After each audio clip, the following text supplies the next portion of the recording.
Hello, I'm Troy Parker, President of Innovative Labor and Cleaning, and this is another Mental Health Monday. Today I wanted to share some tips that we share with our team of ways to stay strong in your sobriety. I know over the years, dealing with individuals who have struggled with either mental health issues or substance abuse, or sometimes both, sometimes they'll come and ask for suggestions to stay strong in their recovery.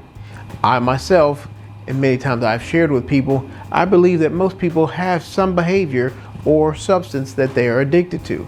I oftentimes say it could just be eating chocolate cake too much.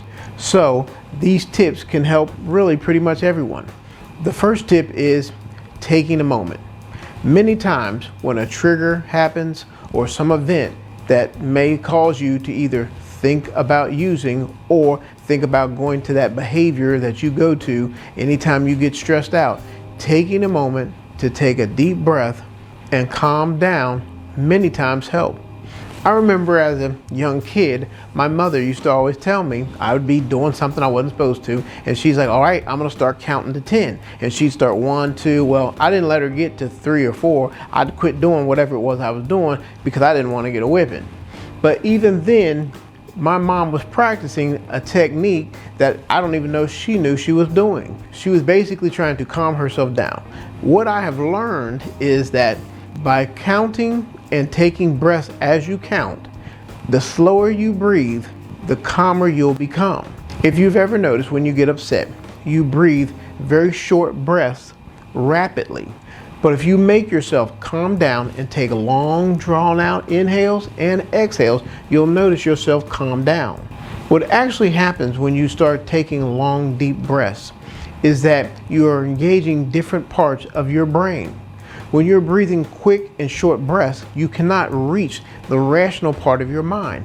That's why most of the time you see people do behaviors and they get themselves in trouble, and later they'll say, oh, I don't know what I was thinking, I just lost it. And literally they did, because they've blocked off the rational part of their mind.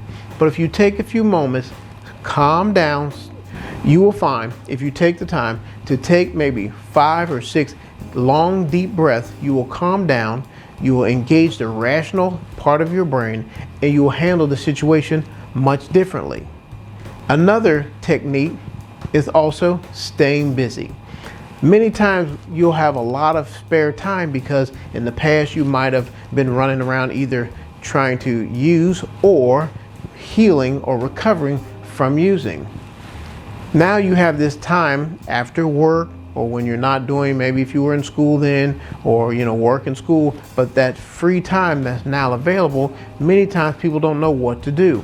Often this is a good time to maybe pick up a hobby, something you've always wanted to do that you're passionate about to keep yourself busy. Next is your health. Stay healthy, not just physical health as far as exercising, which is a definite must, but also what you take into your body, such as the food. Your body has been damaged over the time that you have used, and so it needs to heal. So eating a good balanced diet with good nutrition is key. But also one thing most people do forget is what you take in mentally. You'll hear me say many times, it's what we put into our minds that creates our worlds. Pay close attention to not only what you put into your mind, but what you let others put into your mind, because these things will manifest to you later on. I'd also suggest mindful meditation.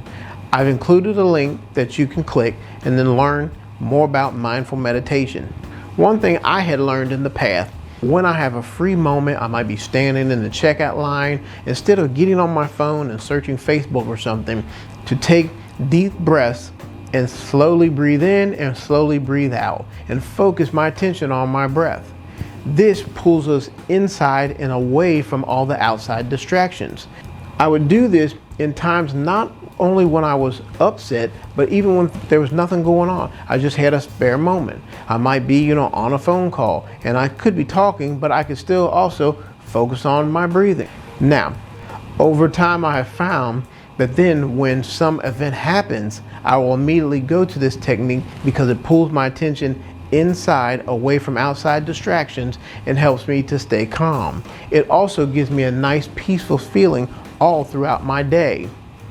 And finally, Join a support group. There's NA, AA, but if you don't like those, there's always other groups now that are meeting through Zoom. I know our team, we meet once a week, and it's a way for us to still come together, support each other, and you can either create a group, or I'm sure if you look on some of the social media sites, there's groups out there you can join. I hope this information helps you, and as always, remember, it's up to you to make your life matter.